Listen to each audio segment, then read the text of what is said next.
বন্ধুরা, আজকে আমি রান্না করব মটরশুঁটি, কুমড়ো, আলু দিয়ে চিংড়ি মাছ দিয়ে তরকারি। কড়াইতে আমি তেলের মধ্যে জিরে ফোড়ন দিয়েছি। এবারে সবজিটা আমি দিয়ে দেবো। আর চিংড়ি মাছ তো ভাজা ছিলই। আমি তেলের মধ্যে এটা কষাবো। এরপরে নুন হলুদ দেবো। বেশ কিছুক্ষণ কষাতে হবে।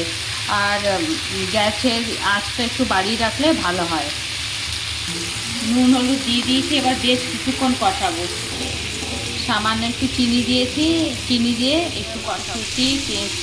ওইটা একটু তরকারিটা একটু ভালো করে কষাবো। এবারে কষানো হয়ে গেছে, আমি এর মধ্যে জল দিয়ে দেবো।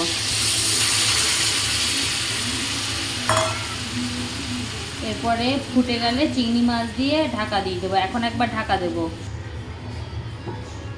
ঢাকা দিয়ে দিলাম। এবার ঢাকনা উঠিয়ে দেবো।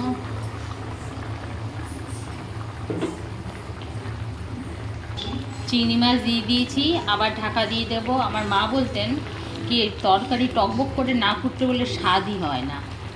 এবার ঢাকনা খুলে দেবো। এর মধ্যে ভাজা জিরের গুঁড়ো দিয়ে আমি নামিয়ে ফেলবো।